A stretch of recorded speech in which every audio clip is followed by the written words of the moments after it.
쪽입니다.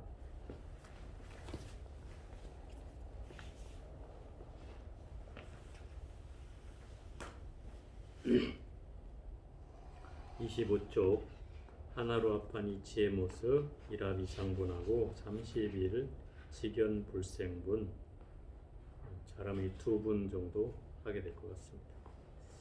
같이 읽어보겠습니다. 준비됐죠?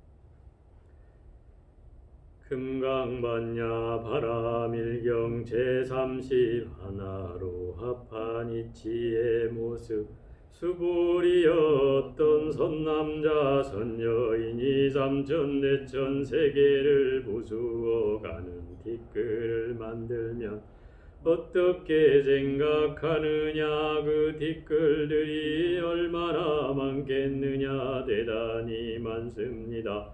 세존이시여, 왜냐하면 만약 미진중이 실로 있다면 여대께서는 곧 미진중이라고 말씀하지 않았을 것입니다. 왜냐하면 여래께서 절하신 미진중은 곧 미진중이 아니라 곧 이름이 미진중이기 때문입니다. 세존이시여, 여래께서 절하신 삼천대천 세계는 곧 세계가 아니라 곧 이름이 세계이기 때문입니다.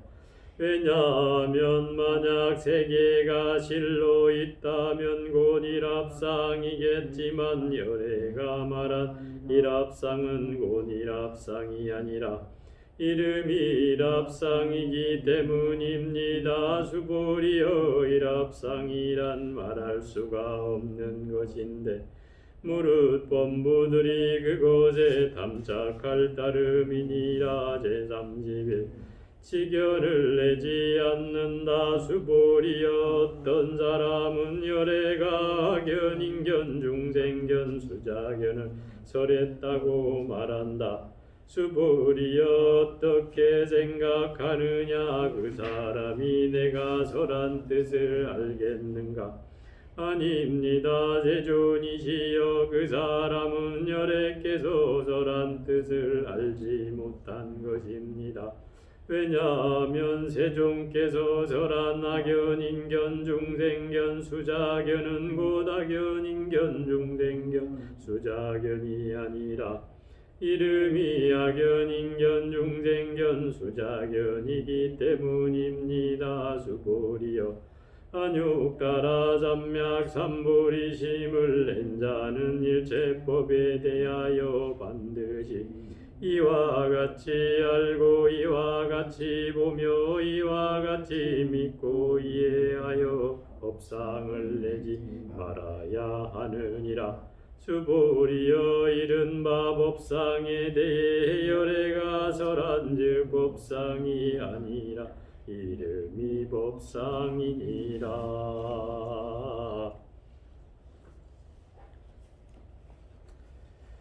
자, 일단 이 금강경이 막바지가 왔습니다. 자, 세 분만 남아 있는데요. 마지막 구절 중에 이제 제 30분, 이 30분은 일합 이상분이라고 되어 있어요. 이 일합 이상분은 일합 상리분 이렇게 해야 맞을 것 같기도 한데, 그 일합상이라는 게 이제 한 가지로 합쳐진 모습이거든요. 하나로 합쳐진 모습, 그걸 일합상이라고 하는데, 그 일합상에 대한 그 이치, 이걸 설명하는 거예요. 그래서 이 일합상이라는 게 뭐냐, 이제 여기에서 말하는 그 티클과 세계라는 거예요. 세계는 이 삼천대천 세계, 우주법계를 전부 다 포함한 세계, 이거를 이제 세계라고 해요. 그럼 이 세계는 무엇으로 이루어졌느냐 할 때 이 티끌이 모여서 이루어졌다 이 말이에요. 티끌이라는 것은 여기서 말하는 미진이라는 거예요. 이 티끌은 눈에 보여요.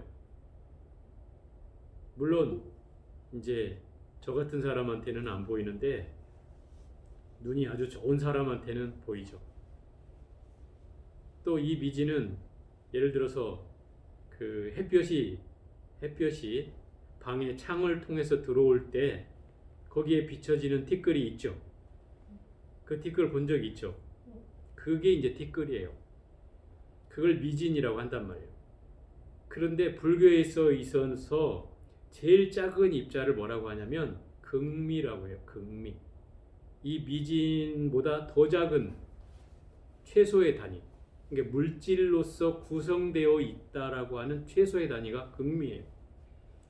그러니까 예를 들어서 그 요새 과학적인 용어로 한다면 뭐라 그러나요? 그걸 원자, 입자, 밀입자, 밀입자, 뭐 이런 정도의 표현이라고 할 수 있는데 이 물질이란 뭐예요? 눈에 보여지고 손으로 만져질 수 있는 거라는 거예요. 그래서 극미라는 건 눈으로 보여지는 마지막 단계를 말하는 거예요. 그 나머지는 그 이전으로 들어가면 또 더 작은 게 있겠지만 그건 아직 밝혀지진 않았고요. 그거를 뭐 요새 사람들은 뭐 여러 가지로 막 표현하잖아요. 뭐 힉스라고 하나 뭐 하여튼 이렇게 해서 뭐 표현을 하는데 결국 물질에서 에너지로 넘어가는 단계 그거예요. 근데 여기서 극미라고 하는 거나 미진이라고 하는 거나 뭐 다를 바는 없는데 어쨌든 이 세 개를 구성하는 최소 단위가 미진이다 이 말이에요.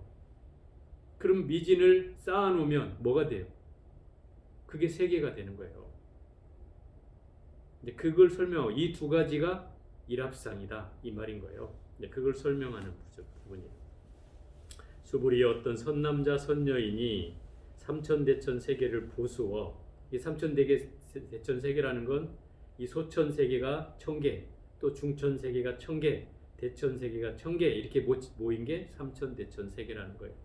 그러니까 뭐 상상으로 할 수 없는 우리가 공간적으로 얘기할 때 최고 큰 그 공간을 표현하면 이 삼천대천 세계를 표현한다.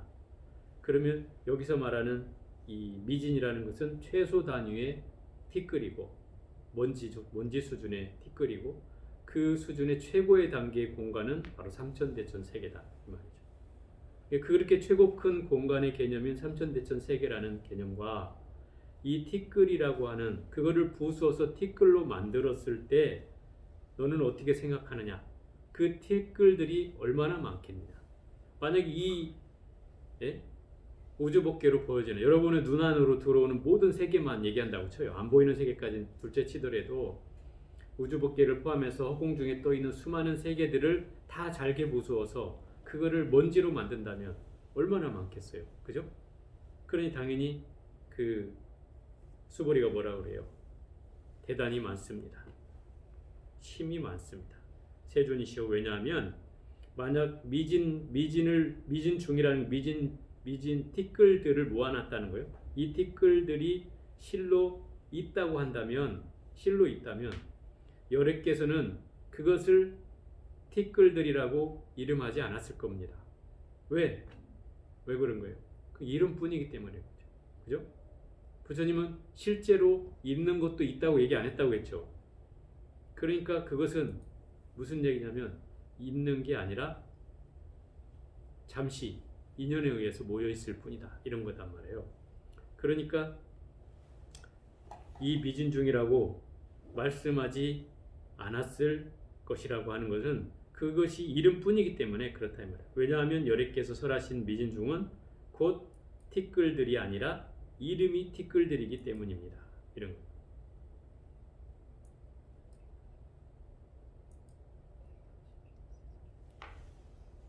이름이 티끌들이라고 하기 때문에 그것에 대해 집착할 바가 없는데 그것이 영원불멸한 것이 아니고 또 잠시 인연에 의해서 모여있는 것이기 때문에 그냥 이름으로 티끌들이라고 할 뿐이다 이 말인 거죠.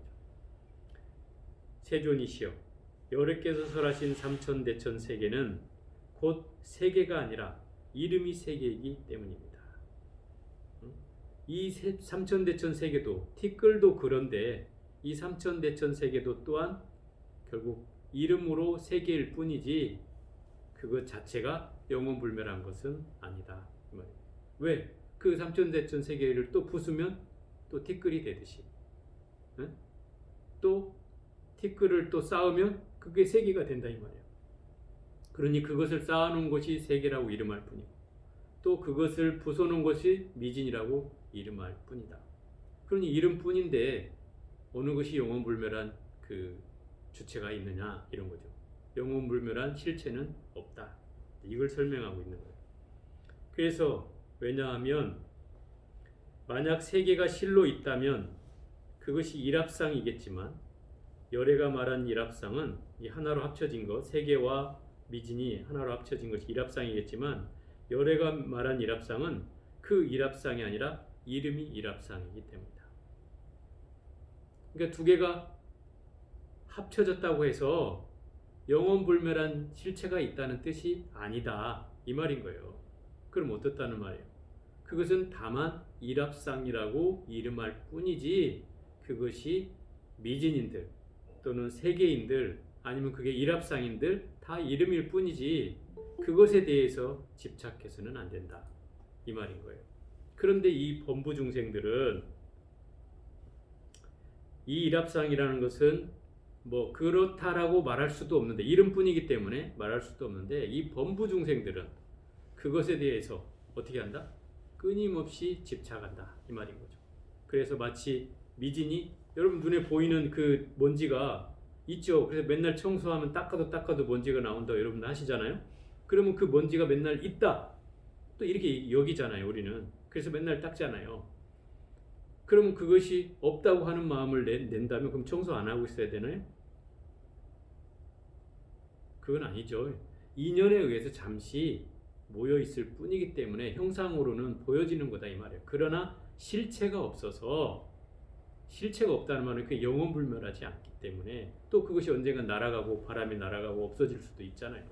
또 그것이 또 가루가 될 수도 있고 더 작은 게 되어서 눈에 보이지 않는 형태로 남아있을 수도 있다 이 말이에요. 그러니 어느 걸 있다고 할 거냐 이 말이에요.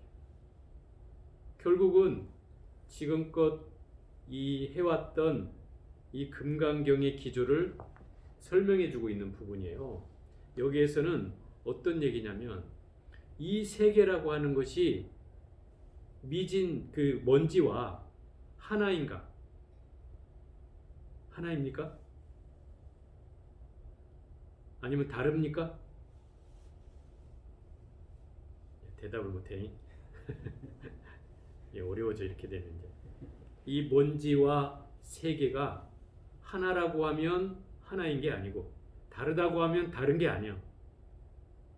이걸 불이라 그래. 하나도 아니고 다른 것도 아니야. 말이 어려워졌습니다. 왜 그럴까요? 하나라고 하면 뭐예요?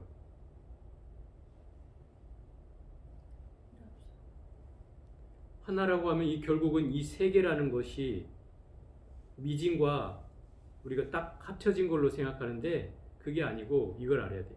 일미진중함시방 이런 말 들어봤어요? 이게 어디서 나와요? 이게 법성계에서 나오는 거예요. 법성계.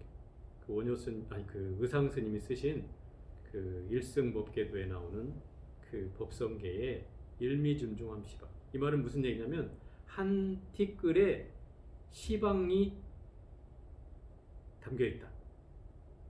네? 한 티끌에 시방이 담겨 있다 이 말이야. 이 말이 이해가 안 되죠? 한 티끌에 시방이 담겨 있어. 시방이라는 거예요. 이 세계를 말해. 이 세계가 이 한 티끌 안에 담겨 있대. 포함되어 있어. 그 일중일체 다중이 또 이런 말도 해요. 하나 가운데 일체가 있고 일체 가운데 하나가 있다. 이래요. 이제 여기서 좀 헷갈리게 되죠. 이 얘기를 설명하려면 이제 화엄경에 관한 얘기도 들어가 있는데 이런 얘기죠. 예를 들어서 전구들이 있어요. 전구들. 여러분 불빛이 이렇게 수없이 많은 불빛이 있잖아요. 네? 불빛이 하나의 불빛이 여기도 지금 수없이 많은 불빛이 저 연등 불빛까지 수없이 많은 불빛이 있는데 이 불빛이 하나하나 다 불빛이 있잖아요. 나름 자기 불빛이. 그죠? 그 불빛이 다 비추는데 서로 장애가 돼요? 안 돼요? 전혀 안 돼요. 그죠? 불빛이 하나하나인데 전부 다 장애가 되지 않고 모든 걸 다 뿜어내고 있어요. 그럼 전구가 하나하나가 다 사라졌어요? 안 사라졌죠. 그러니까 안 사라진 채 이 불을 뿜어내는 거예요. 이게 하나이면서 일체라고 하는 거예요. 일체이면서 하나이기도 해요. 그렇죠? 이 말 이해가 되죠? 전구의 한 불빛이에요. 불빛 하나뿐이잖아요. 불빛은 하나야. 또 전구 하나하나도 하나야. 근데 이 전체가 모여서 이 많은 빛을 뿜어내고 있다. 빛이 서로 어긋나거나 한 빛씩만 쏟아지거나 이런 게 아니라 빛은 두루두루 포용해서 그 빛을 다 뿜어낸다. 여기를 이렇게 밝히고 있잖아요. 법당 안을. 여러분들 방 안에 밝히는 전구가 하나일지는 모르겠는데 설사 그게 여러 개라 하더라도 어때요? 그 빛이 서로를 방해하지 않는다 이 말이에요. 그죠? 그러니 하나 가운데에 일체가 불빛이 나온다. 이것을 포함되어 있다라고 표현하는 거예요. 일미진종함시방이다. 이렇게 표현할 수 있는 거예요. 한 티끌 안에 시방이 숨어 있다. 이 한 전구가 수많은 불빛을 시작하는 발원이 되듯이 그 불빛 하나하나가 모여서 일체 불빛이 되듯이 마치 먼지 하나하나가 모여서 세계를 이룬다. 그죠?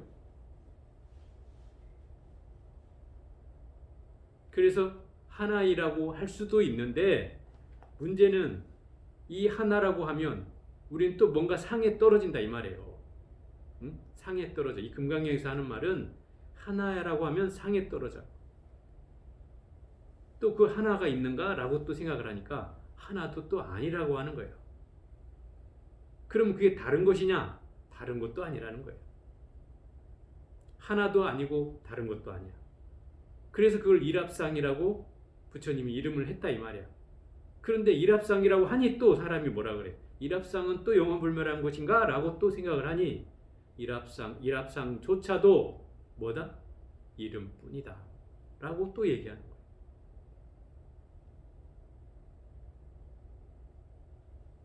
우리가 아무개야 부르면 그 아무개야라는 말 때문에 그 어디 가서도 아무개야 그래. 예를 들어서 본인 이름이 김영철이라고 이름이 있었는데 어렸을 때 제가 개똥밭에 굴렀다고 개똥이라고 이름을 붙였어. 그 어렸을 때 모든 사람들이 집안에서 다 주변 마을 사람들까지 다 개똥아 불렀다. 나이가 먹었는데도 다 개똥이래. 그러니 그 개똥이로 불리는 사람은 개똥이에요 아니에요?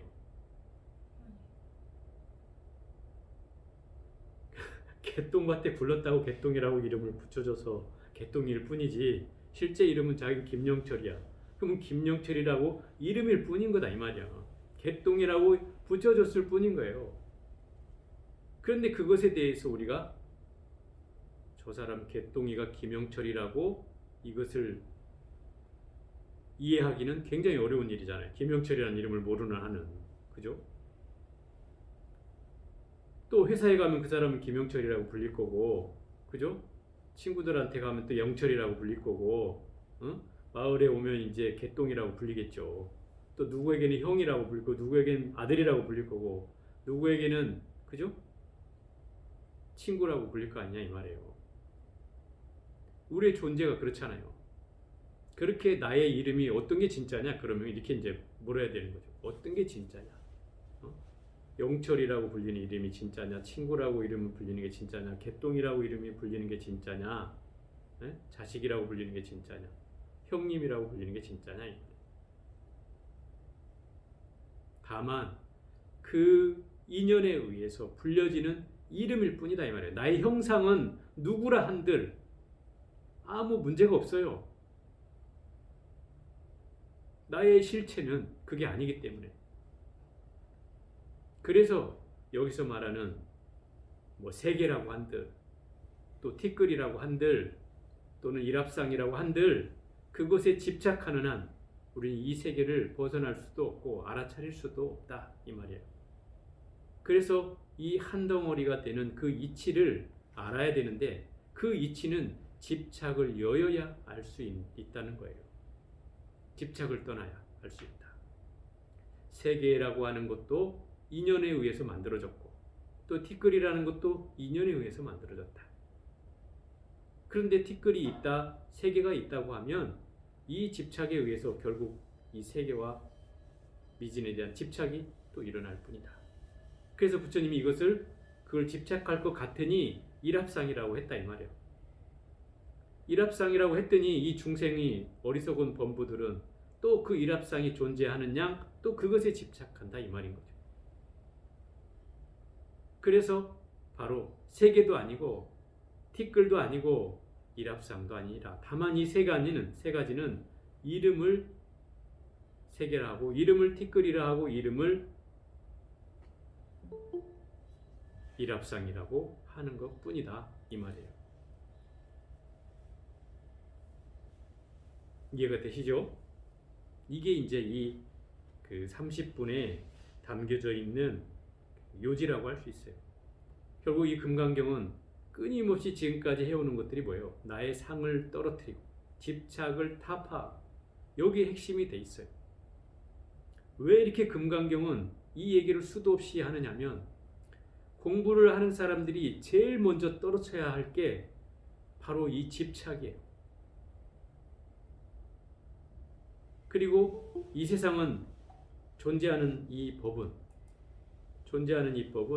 영원불멸하지 않다.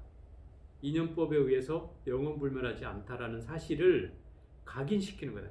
계속 새기고 계속 새기고. 왜? 이게 그냥 이치로 알고 있다 해도 나의 습관은 은연중에 이미 집착함. 그죠?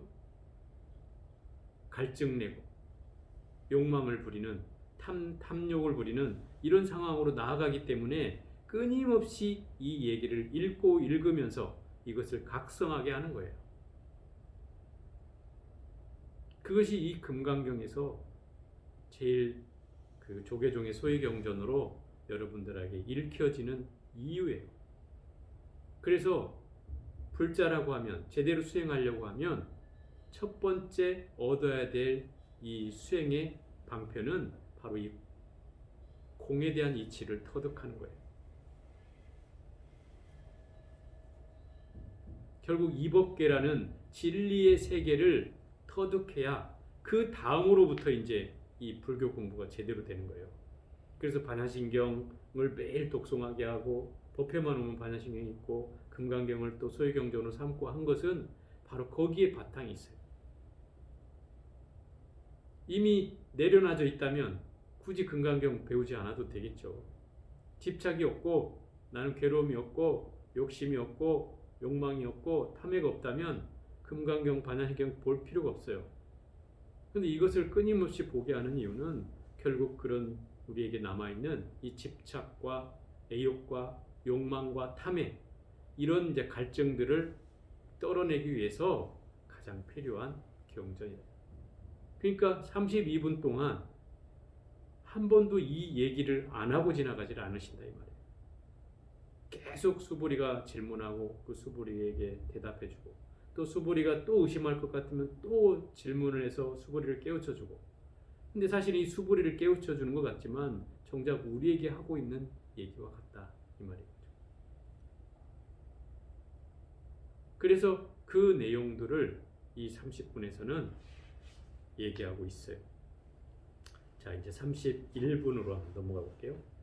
지견을 내지 않는 지견불생분입니다. 이 31분은 지견이라는 것은 이제 아르마리를 말하는 거예요. 분별해서 소견을 내는 것.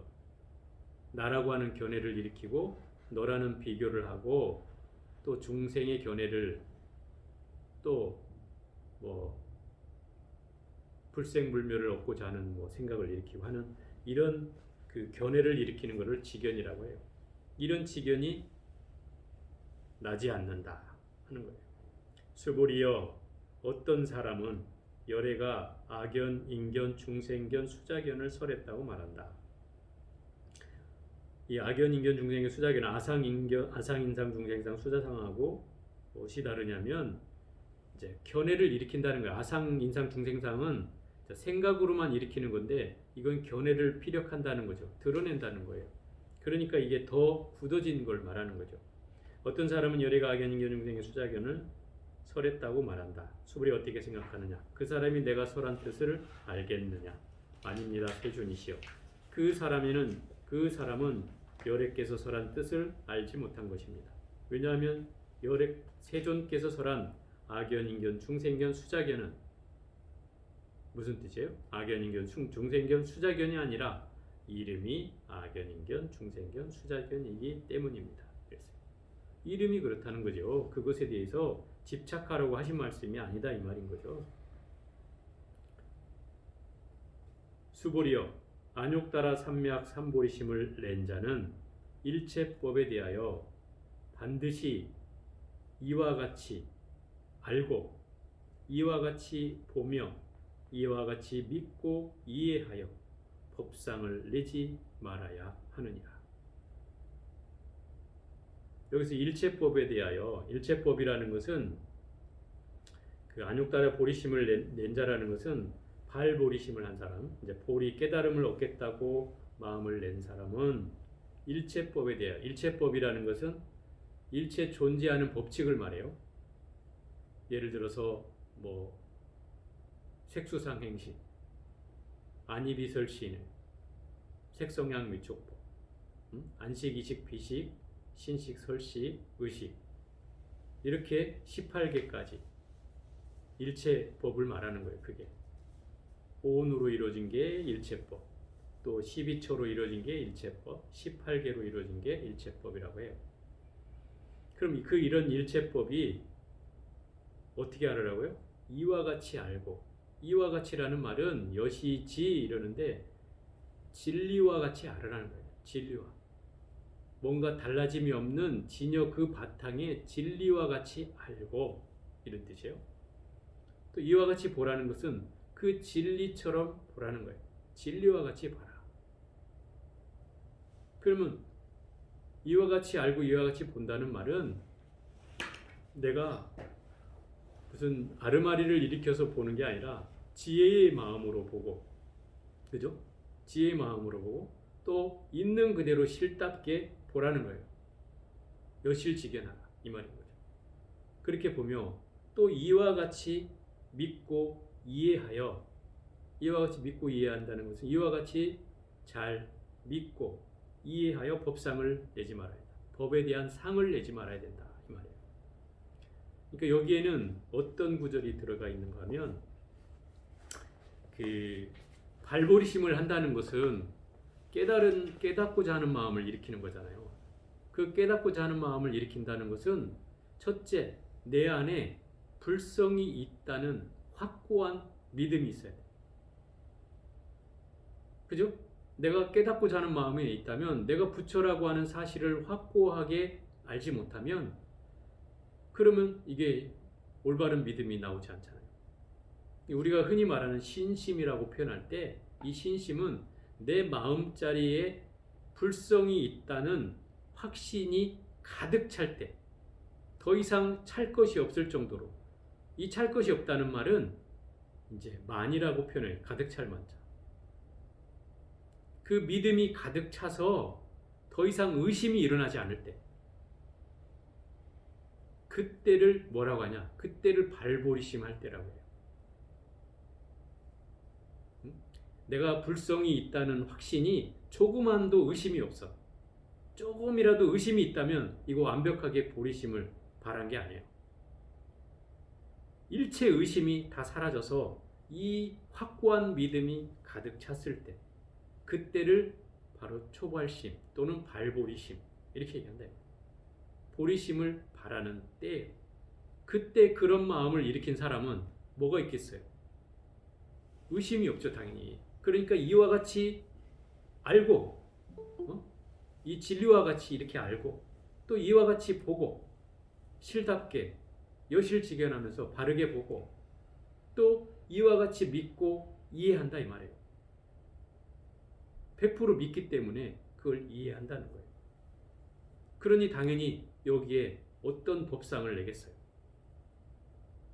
그 마음을 내는 순간 이미 우리는 수행자로 들어서는 거예요.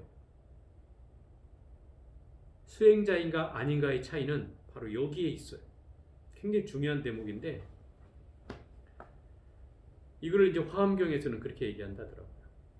화엄경에는 이제 수행의 단계를 십신, 십주, 십행, 십회양 그리고 십지, 등각, 묘각, 부처님 이렇게 해서 53단계의 수행 단계를 뒀어요. 좀 더 구체화되어 있죠. 이 53단계의 수행 단계를 둔 것은 이 단계별로 수행을 해나가야 된다라고 하는 거예요. 근데 여기에서 십신이라는 것은 수행의 단계의 시작이긴 한데 수행자라고 여기진 않았어요. 여기 이 십신의 단계에서. 왜? 그건 일반 사람들이 이 믿음을 일으키는 것에 대해서만 설해놨어요. 그 10가지 믿음을 일으켜서 그 믿음이 전혀 의심이 일어나지 않고 이 십신이 가득 찼을 때, 십신이 가득 채워졌을 때 비로소 초발심의 마음이 일어나는 게 십주의 초주예요. 초주. 그때를 초발심주라고 해요. 그런 말 들어봤어요? 초발심시 변정각. 이게 천수경에 나오는가요? 초발심시 변정각. 이 말이 있어요. 법성계에 나오나? 지금 저도 헷갈리는데 이 말은 그 말이에요. 발심을 처음으로 했을 때가 바로 깨달음을 이룰 때다. 이 얘기가 그 얘기예요. 그러니까 십신의 그 믿음이 가득 차서 내가 불성이 있다는 사실을 한치의 의심도 일어나지 않는 그 순간이 되면 그게 초발심 시가 되고, 그러면 절대 어때요? 시작이 우리가 반이라고 하듯이 이 시작은 결코 의심 없이 쭉 가게 돼 있다 이 말이에요.